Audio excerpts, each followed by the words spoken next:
नमस्कार, मैं हूं राकेश काला और आप देख रहे हैं वीआईपी न्यूज। आज के जनसदन में चर्चा का मुद्दा है केंद्र सरकार की तानाशाही के खिलाफ आम आदमी पार्टी का प्रदर्शन। और इसी विषय पे चर्चा करने के लिए खास मेहमान हमारे साथ बने हुए हैं। आइए सबसे पहले उनका परिचय आपसे करा देते हैं। कमलेश रमन जी, प्रवक्ता है आम आदमी पार्टी की। कमलेश रमन जी, आज की इस चर्चा में वीआईपी परिवार आपका स्वागत करता है।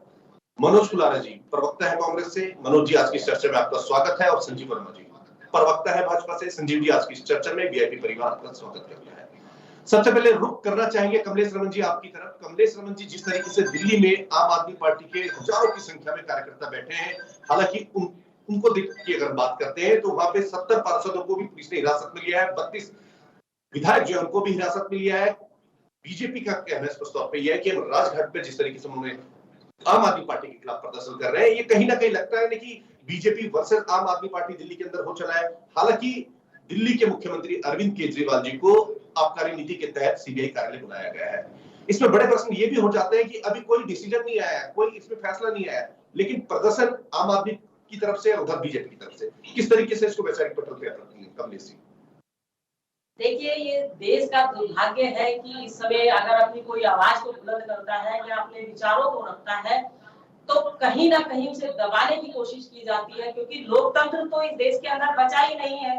अगर कोई अपनी आवाज को बुलंद करके सरकार की खामियों को बताने की कोशिश करता है तो उनको एक एक प्रकार किसी भी तरीके से जेल में डाल करके या अन्य षड्यंत्र रच करके बदनाम करने की कोशिश जो इस समय केंद्र सरकार की चल रही है, उसमें एक आम जनमानस भी आहत है। वो भी सोच रहा है कि ये किस तरह की सरकार है। देखिए, मैं आपको बताना चाहती हूँ कि ये इतिहास गवाह होगा इस चीज का कि ये पहले ऐसे प्रधानमंत्री होंगे जिनके द्वारा काले अध्याय इतने लिखे गए होंगे कि वो खुद भी अगर गिनती करेंगे तो वो काले अध्यायों की गिनती नहीं कर सकते। हर रोज एक काला दिवस है उनके नेतृत्व में। आज देश टकटकी लगाए देख रहा है कि कैसे एक आम इंसान अपनी बातों को रख सकता है। आज कहीं भी कोई आजादी नहीं है। अरे, अरविंद केजरीवाल जी ने क्या पूछा आपसे? केवल उन्होंने ये कहा कि आपने जो अपना शपथ पत्र दिया है और उसमें जो आपने कहा है कि मेरी 2 डिग्रियां हैं, तो केवल 2 डिग्री बताने की तो बात करी है उन्होंने। सिर्फ इतना सा सवाल उन्होंने पूछ लिया कि तुम आ गए साहब जी, और पूरे देश के अंदर हाहाकार मचा दिया कि आम आदमी पार्टी के जो नेता है या अन्य विपक्ष के जो दल के नेता है, जो भी अपनी आवाज को उठाएगा उसको हम इस तरह से कुचलने का काम करेंगे। और ईडी और सीबीआई दोनों को उन्होंने अपने अधीन कर रखा है और एक ऐसा हिटलरशाही तानाशाही राज को स्थापित करने की कोशिश इस देश के अंदर की जा रही है। उसके खिलाफ आज आम आदमी पार्टी का कार्यकर्ता पूरे देश के अंदर प्रदर्शन कर रहा है। बीजेपी प्रदर्शन क्यों कर रही है? उनकी तो सरकार है, उनके हाथ में तो लाठी है, उनके हाथ में तो पुलिस है, उनके हाथ में तो न्याय है, उनके हाथ में ईडी और सीबीआई है। वो क्यों प्रदर्शन कर रहे हैं? इसका मतलब कहीं ना कहीं उन्हें डर है कि जो मोदी जी कर रहे हैं वो गलत कर रहे हैं और सही कर रहे हैं अरविंद केजरीवाल जी। इसमें कमलेश जी एक प्रश्न कर देता हूँ। कमलेश जी, लगता नहीं कि अगर आबकारी नीति में कहीं धांधली भी है तो उसको काला अध्याय की जगह आने वाला सुनहरा कल कहें? और लगता नहीं कि जो बच्चों के लिए एक उम्र उन्होंने कम की है, लगता नहीं कि एक प्रमोट कर रहे हैं दिल्ली के अंदर शराब को कि कम उम्र के बच्चे शराब पिए? ये क्या उचित सही दिशा में हम जा रहे हैं? देखिए, मनीष सिसोदिया जी जेल में है, पर अभी तक उनकी ईडी और सीबीआई ये नहीं बता पाई कि उनके ऊपर जुर्माना क्या है, उनके ऊपर जुर्म क्या है, उनके ऊपर धाराएं आपने क्या लगा रखी, उनका चलान शीट में नाम है कि नहीं है। अरविंद केजरीवाल जी के ऊपर आप आरोप लगाते हैं कि वो मुख्यमंत्री है, इसलिए आप मुझे बताइए दिल्ली के अंदर किसकी चलती है? फाइल पे साइन किसके होते हैं? जो केंद्र के एलजी बैठे हैं। तो क्या एलजी की ने उस समय आंखें बंद कर रखी थी जिस वक्त उनके पास फाइल आई, जिस वक्त शराब के ऊपर जो घोटाले की बात आप कर रहे हैं? तो सबसे बड़ा घोटाला किसने किया? एलजी को देखना चाहिए। एलजी को भी आप जेल में डालिए, ईडी और सीबीआई एलजी से पूछताछ क्यों नहीं करती? लेकिन नहीं, एलजी क्योंकि सीधा प्रधानमंत्री जी के शागिर्द है तो वो तो इस समय एलजी को हाथ नहीं लगाएंगे। रही बात शराब के घोटाले की, तो आप मुझे बताइए कि कोरोना काल के समय पर माननीय सिसोदिया जी को हाई कोर्ट के द्वारा ये हुआ जब वहां पर वो व्यापारी लोग गए कोर्ट के अंदर कि हमारा जो 2 साल में कोरोना में नुकसान हुआ हम अपनी रॉयल्टी क्यों दे, और यही काम उत्तराखंड के अंदर भी हुआ। तो इसका मतलब वहां की सरकार ने अगर रॉयल्टी को कम कर दिया, खत्म कर दिया कोर्ट के कहने पर, और उत्तराखंड में भी खत्म कर दिया, तो इसका मतलब तो धामी जी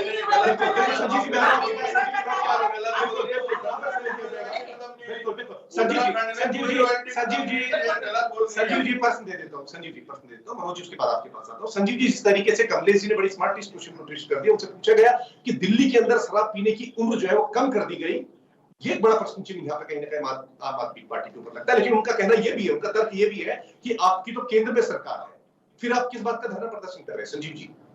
राकेश जी देखिए, एक सोची समझी स्क्रिप्ट लिखी गई और उसी स्क्रिप्ट को लगातार इनके आम आदमी पार्टी के तमाम बड़े नेता और छोटे नेता उसी स्क्रिप्ट को पढ़ रहे हैं।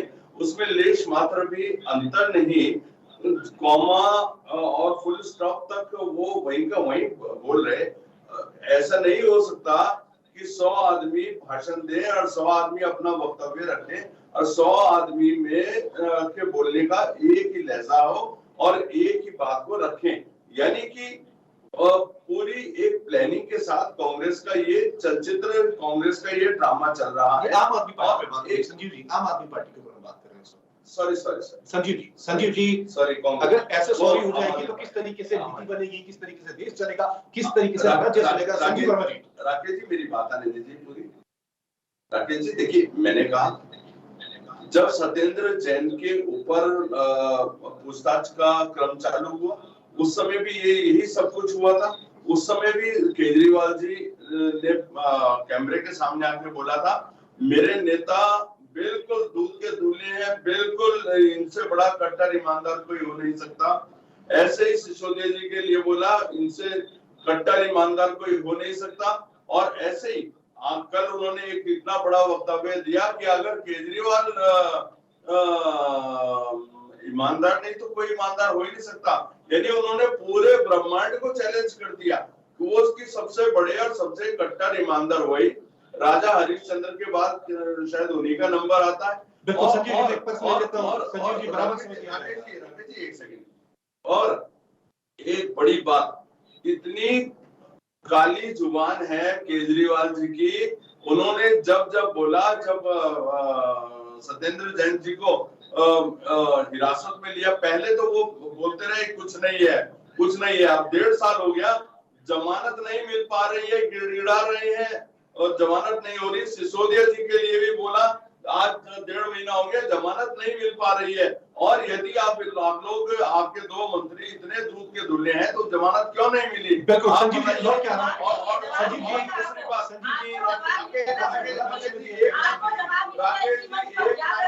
राकेश जी एक लाइन रह गई मेरी। उन्होंने जब बोला कि देखिए अभी हिरासत के लिए बुलाया गया है, अब ये जेल जाएंगे, तो जिसके लिए उन्होंने बोला कि अब जेल जाएंगे, इतनी काली जुबान है उनकी। सत्येंद्र जैन जी के लिए बोला जेल जाएंगे, वो जेल गए। उसके बाद सिसोदिया जी के लिए बोला जेल जाएंगे, जेल गए। अभी उन्होंने अपने लिए भी यही बोल दिया कि केजरीवाल भी अब जेल जाने वाले हैं, तो अब निश्चित ही। बिल्कुल संजीव जी, मैं लौट के आ रहा हूं। मनोज जी, एक प्रश्न आपसे ले लेता हूं। मनोज जी, जिस तरीके से दिल्ली की प्रक्रिया के बारे में बात करते हैं, जिस तरीके का सारा वहां पे चल रहा है प्रदर्शन की अगर बात करते हैं, एक तरफ आम आदमी पार्टी बैठी है, एक तरफ बीजेपी बैठी है, कहीं ना कहीं लगता नहीं कि कांग्रेस दोनों उसमें फायदे में है। अगर उधर से दबाव में बीजेपी आती है तो कांग्रेस को फायदा, अगर आम आदमी पार्टी दबाव में आती है तो उनकी वोट परसेंटेज जो बढ़ती चली हुई नजर आती है। किस तरीके से इसको पटल पे आप रखना चाहेंगे कि आबकारी नीति में अगर सरकार मुख्यमंत्री को बुलाती है, क्या मुख्यमंत्री अगर इसमें इन्वॉल्व है तो क्या सजा दूर होना चाहिए? देखिए सर, मैं ये कहना चाहूंगा कि जिस तरीके से आज हम लोगों को ये सिचुएशन देखने को मिल रही है, लगता है कि कहीं ना कहीं जो सरकार है वो 2024 की लोकसभा जो इलेक्शंस होने वाले हैं उसके लिए डरी हुई है। देखिए सर, मैं ये कहना चाहता हूँ कि 2024 से पहले मुझे लगता है कि जितने भी तमाम जो बड़े नेता हैं उनको जेल में डाल दिया जाएगा, और ये जेल में डालने का डर ही है, जिसकी वजह से आपने देखा होगा काफी राज्यों में सरकारें चेंज भी हुई है, गिर गई है। महाराष्ट्र हमारे सामने है, एमपी हमारे सामने, कर्नाटक हमारे सामने है। और रिसेंट एक न्यूज भी आई है जिसमें आपने सुना भी होगा कि पूर्व जो मुख्यमंत्री है महाराष्ट्र थे, महाराष्ट्र के उद्धव ठाकरे, उनके बेटे आदित्य ठाकरे ने साफ साफ कहा था कि एकनाथ शिंदे उनके घर आए थे रोते हुए और कहा था कि मुझे बीजेपी में शामिल होने दो, नहीं तो मुझे जेल में डाल दिया जाएगा। और अपने साथ 40 एमएलए को लेकर चले गए थे। उसमें से एक तो सुनते नहीं है, कि प्रॉब्लम ये है सर, सुन लीजिए, उसमें से सर 12 ऐसे एमएलए थे जिन पे ईडी ने साफ केस किया हुआ था, लेकिन जैसे बीजेपी में गए सारी चीज गायब सी हो गई है सर। क्योंकि यही है मोदी सरकार का अंदाजे बयां। अगर मैं आपको कुछ एग्जांपल दूं तो क्या भूल जाते हो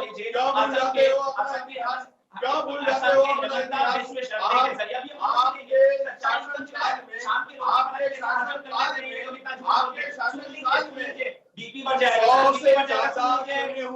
ये सरकारों को जब सच्चाई के सामने रखो, ये है सर हमारे स्वास्थ्य, ये है हमारा, ये है हमारा सरकारों को स्वास्थ्य इस तरीके से रक्षा करेंगे सरकारों ने किया, आपकी सरकारों ने आपकी ये कुछ ही बोले आपके सेंट्रल गवर्नमेंट ने 100 से ज्यादा सरकारों को गिराने का काम किया।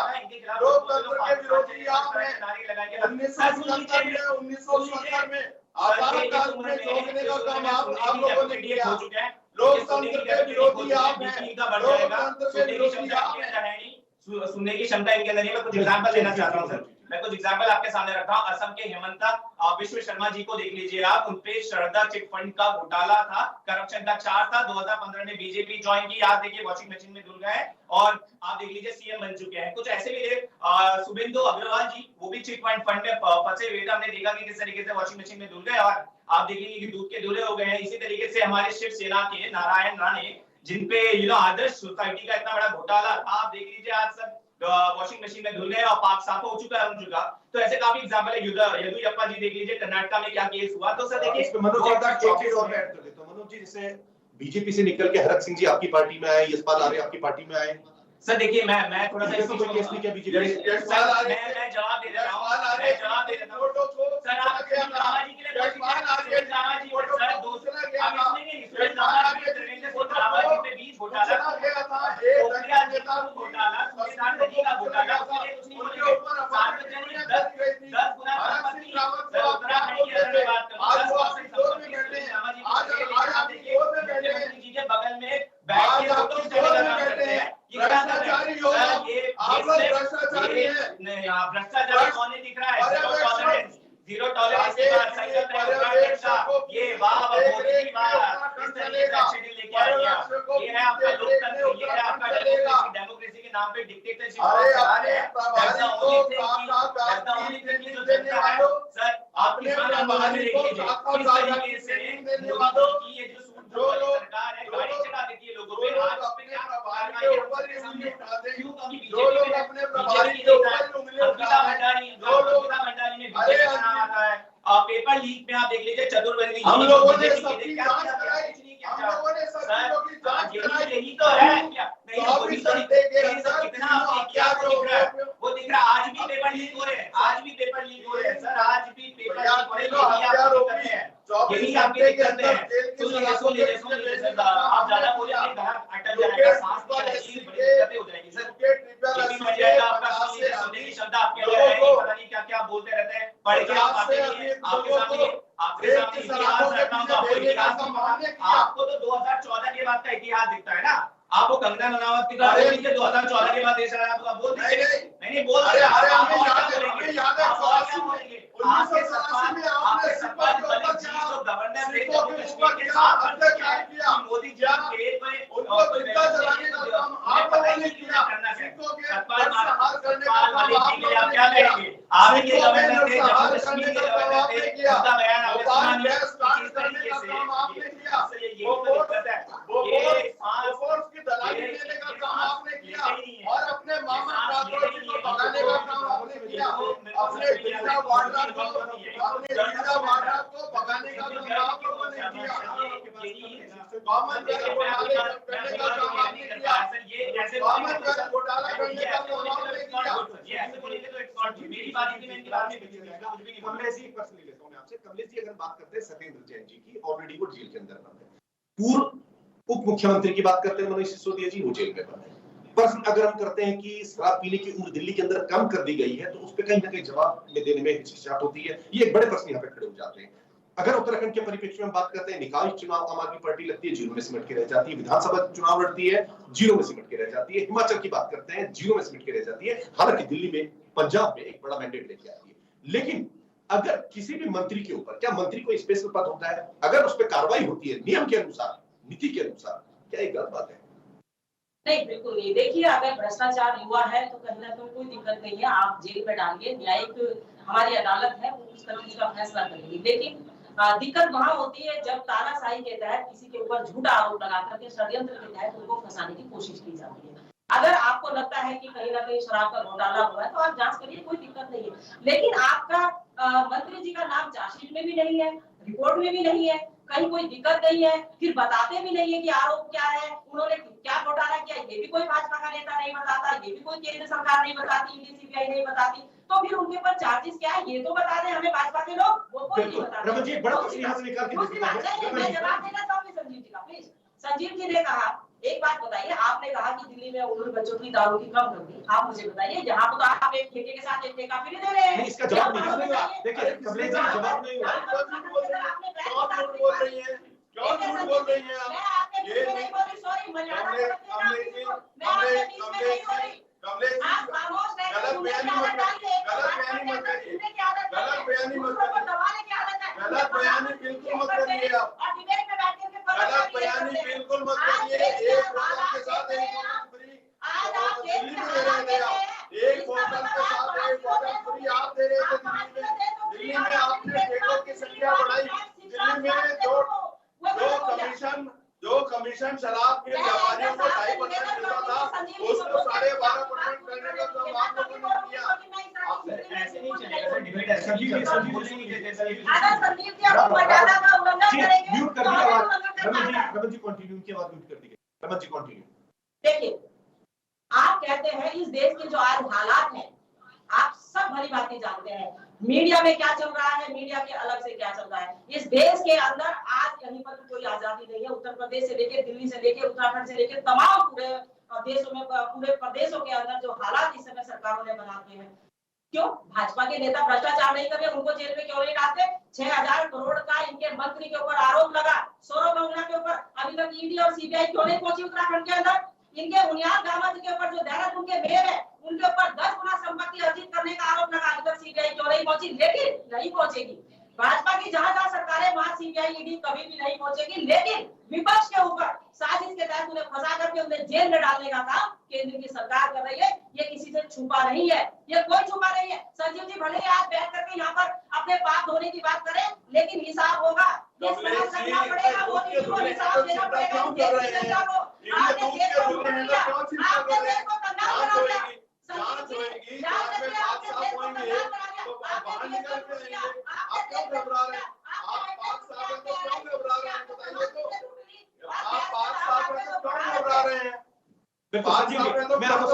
संजीव जी बिना प्रश्न के आप उत्तर देते चले जाएंगे तो डिबेट का अर्थ रह नहीं जाता। संजीव जी पहले प्रश्न सुन लिए, दूसरों को भी बोलने का मौका दीजिए, पता तो लगे वो क्या प्रतिक्रिया दे रहे। संजीव जी मैं तर्कपूर्ण उत्तर चाहूंगा आपसे इस बात का, दिल्ली के अंदर आपकी सरकार कार्रवाई करती है, होनी चाहिए, लेकिन एक प्रश्न यहाँ पे आता है कि मुख्यमंत्री जो दिल्ली के, उन पे तो एक भी विभाग नहीं है, फिर किस बात की कार्रवाई? तर्कपूर्ण उत्तर की अपेक्षा करते हैं संजीव जी। राकेश जी देखिए, बहुत ही शातिर व्यक्ति दिल्ली के मुख्यमंत्री केजरीवाल है और खड़गपुर आईआईटी से पढ़े हैं, आपके प्रधानमंत्री की तरह नहीं है। गलत डिग्री का इस्तेमाल करें। खड़गपुर आईआईटी से पढ़े हैं संजीव जी, आपके प्रधानमंत्री की तरह नहीं है कि गलत के साथ इस तरह का काम किया है। आप घोटाला करेंगे तो जेल जाएंगे मंत्री, और कोई भी घपला होगा, घोटाला होगा तो जेल जाएंगे उनके उप मुख्यमंत्री और मुख्यमंत्री पूरी तरह से पास साफ करके सारी नीतियों का निर्धारण करेंगे मुख्यमंत्री।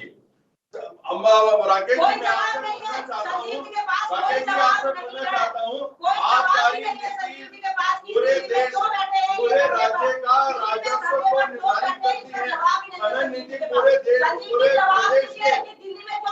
प्रदेश के राजस्व को निर्धारित करती है, और इतनी बड़ी नीति का निर्धारण क्या मुख्यमंत्री की सहमति के बगैर हो सकता है? बिल्कुल नहीं हो सकता। और सीधे तौर पर यदि आबकारी का घोटाला हुआ तो सीधे तौर पर केजरीवाल प्रथम दृष्टया उसके दोषी भी पाए जाते हैं और उनके ऊपर कार्रवाई भी होनी चाहिए। रमन जी आ रहा हूं आपके पास, मनोज जी कोई नीति नहीं बनाते हैं, आपको कोई नीति नहीं बनाते, नीति सरकारें बनाती है। प्रश्न भी आप करेंगे, उत्तर भी आप देंगे, तो डिबेट के मायने क्या रह जाएंगे? प्रश्न सुन लीजिए, दूसरे को बोलने का मौका दीजिए। लाखों करोड़ों की संख्या में इस वक्त लोग आपको देख रहे हैं, दूसरा व्यक्ति क्या कह रहा है ये भी सुनना जरूरी है। मैं एक प्रश्न ले लेता हूं मनोज जी आपसे। मनोज जी देखिए, अगर दिल्ली के परिप्रेक्ष्य में हम बात करते हैं, धरना प्रदर्शन एक तरफ बीजेपी का चल रहा है, राजघाट की अगर हम बात करते हैं, आम आदमी पार्टी कहती है कि पहले ही सत्येंद्र जैन जी को जो है जेल में डाला जा चुका है, पूर्व उप मुख्यमंत्री मनीष सिसोदिया जी जेल में है, केजरीवाल जी से पूछताछ की जा रही है। देखिए, पूछताछ का मतलब ये तो नहीं हुआ कि उनको जेल के अंदर डाल दिया गया। अगर कहीं ना कहीं वो दोषी पाए जाते हैं तो उनको सजा देना कानून का काम है। बीजेपी सजा नहीं देगी, ये तो कानूनी प्रक्रिया है, चाहे उसमें बीजेपी हो, कांग्रेस हो, आम आदमी पार्टी हो, अन्य पार्टी हो, वो तो कानून के तहत सबको गुजरना पड़ेगा। देखिए सर, मैं ये कहना चाहता हूं कि जिन पे आरोप लगे हैं, जब वो बीजेपी पार्टी ज्वाइन करती है तो सारे और आरोप धुल जाते हैं, वॉशिंग मशीन में सारे धुल जाते हैं और नई नई पोस्ट मिल जाती है। और जो लोग इनका अपोज करते हैं उनके साथ वही होता है जो राहुल गांधी जी के साथ आपको देखने को मिला, जो बाकी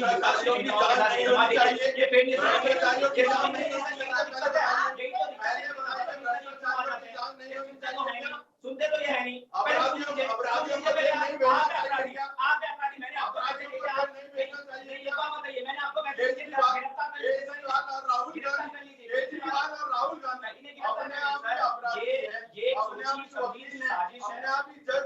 अरे भाई, साजिश है कि किस तरीके से विपक्ष को हटा दिया जाए और फिर डिक्टेटरशिप सामने लाया जाए। ताकि 2024 में बात बोल रहे थे, बचे ही ना, उससे बड़ी बचे ना, पुलिस बोल रहे थे किस तरीके से सुनते हैं सर। ये सर पढ़ने को चाहते हैं, पता नहीं क्या क्या बोल रहे हैं नेता। नहीं, सीबीआई ऐसा ये वो है, मैं इनकी डिबेट सुन रहा था, ये कहते हैं सीबीआई ईडी हमारे उसमें नहीं है सर। अब 2013 से पहले मोदी जी कहते थे तोता इनकी डिबेट सुन रहा था सर। 2004 से 2013 तक मैं इनको सुन रहा था। 2004 से 2013 तक कुछ जाते हैं लालू को सीबीआई ने जेल भेजा तो वो कांग्रेस की जवाब दो। नहीं, आप गामा जी ने जवाब दे, गामा जी तो सबके सामने है कि सरकार ने आपने पार्षद आपने क्या किया? कुछ नहीं किया। आपकी सरकार ने आपकी सरकार ने 2014 का भारत को आजादी मिली ना सर, 2014 में भारत को आजादी मिली ना, आपकी सरकार ने सारे पीएसयू आपने 2004 से 2013 तक आपकी सरकार ने IIM राइट टू 5000 करोड़ का हम लोग लेके आए, 5000 करोड़ का लेके आए, हम लोग जो घोटाला हुआ, यही एक रीजन है 5000 करोड़ का नेशनल हेराल्ड का घोटाला हुआ, जिसमें आपने तमाम स्वतंत्रता सेनानियों का अधिकार को छीनने का काम किया, उनके शेयर को हड़पने का काम किया। ये बोलते रहते हैं, क्या बोलते रहते हैं, गांधी परिवार ने मुझे लगता है कि सर इसमें पानी मिलाइए मैंने प्रतिक्रिया ले ली दोनों मैं अपनी बात हड़पने का काम किया। और जब जांच के लिए उन्हें बुलाया गया, किससे सवाल जवाब जांच के लिए बुलाया गया, सर इनको सोनिया गांधी जी ने और राहुल गांधी जी ने अस्पताल में आपको पता है फ्रंटलाइन वॉलंटियर डाल दिया गया, पता नहीं कैसे इलाज करेगा अपने आप समझिए सर। स्वास्थ्य की हालत, किसान की हालत, शिक्षा की हालत आज क्या है? शराब यहाँ पे सस्ती है, शराब यहाँ पे सस्ती है, एजुकेशन यहाँ पे महंगा है। शराब यहाँ पे सस्ती। सर मैं 2-3 चीज कहना चाहता हूँ आप इनके सर, मैं इनके सरकार की बात करता हूँ। 253 एमपी ऐसे हैं सर जिन पे क्रिमिनल केसेस सार्वजनिक है, 29 ऐसे इनके एमपी है जिन पे हेट स्पीच के नाम पे केस दर्ज है। लेकिन सर क्रोनोलॉजी समझिए कि सिर्फ जो तीर चलाया जाता है, जो बाण जलाया जा रहा है, वो सिर्फ ऑपोजिशन पार्टी के नेता, वो भी ऐसे केसेस में जो है ही नहीं। डेफेमेशन का केस जिसमें साफ साफ राहुल गांधी जी ने अरे सारे भाई क्यों नहीं करते आपने बचा लेते हैं आज तक आप बचा लेते हैं ना। अरे क्यों नहीं बचाया, क्यों नहीं बचाया आपने? आप लोगों ने उनको बलि का बकरा बनाया, आपने राहुल गांधी जी को बलि का बकरा बनाया। आपकी पार्टी के अंदर ही, आपकी पार्टी के अंदर ही सर मैं आगे बढ़े, इनका नफरत का बाजार है, ये नफरत का बाजार है। राहुल गांधी जी मोहम्मद को रान से हटाना चाहते थे, पसंद नहीं आया, जिनको पसंद नहीं आई नफरत के बाजार में मोहब्बत की ये भ्रष्टाचार से युक्त है सर। भ्रष्टाचार से युक्त सालों से पूरा देश खाए आप लोग। भ्रष्ट नेता हैं सर, सूची घोटाला, कोयला घोटाला, अरे कितना घोटाला है नामाजी आपके सामने नहीं है, आप उसके लिए कुछ नहीं बोले। घोटाला भूल गए आप, एबीसी शिपयार्ड घोटाला आप अडानी जी का वो भूल गए जिसमें गुजरात के पोर्ट में इतना सारा ड्रग्स मिला था, उसके लिए आपके पास जवाब नहीं होगा, है ना। आप पता नहीं क्या बोलते सर, पता नहीं क्या पढ़ के आते हैं, क्या टॉपिक है, कहां से कहां ये पहुंच जाते हैं। क्रोनी कैपिटलिज्म के हम देख रहे हैं, जेपीसी लागू नहीं हो रही, दैट्स द ओनली रीजन कि 40% जो भारत की संपत्ति है वो सिर्फ 1% लोगों के पास है सर। ये है जहां पे देश, जहां पे हमारे किसान जब आंदोलन करते हैं वहां पे इनके नेता सर गाड़ी चला देते हैं। क्या हुआ आज हमारे सामने, हमें पता है कि इनके लिए क्या केस चल रहा है, कुछ नहीं है सर। हम इनकी बात करते हैं, मोदी जी जब गुजरात के ऊपर गुजरात में थे तो ये बात का जवाब दे रहा हूं। आप लोग बार-बार एक इसका अपने नाम पे बोलते हैं, जवाब नहीं है। आपसे सर, ये तो ऐसे लोग हैं जो वुमेन्स पे क्या अडानी ने व्यापार 2014 के बाद आरंभ किया? लगाते थे, आपको याद होगा स्नीपिंग जब राजस्थान में 67,000 करोड़ रुपए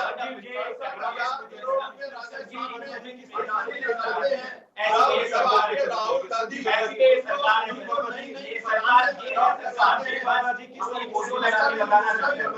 उसके बारे में बताइए ना, उसके बारे में बताइए। संजीव वर्मा जी को बताना जरूरी नहीं समझता। संजीव वर्मा आपको बताना जरूरी है।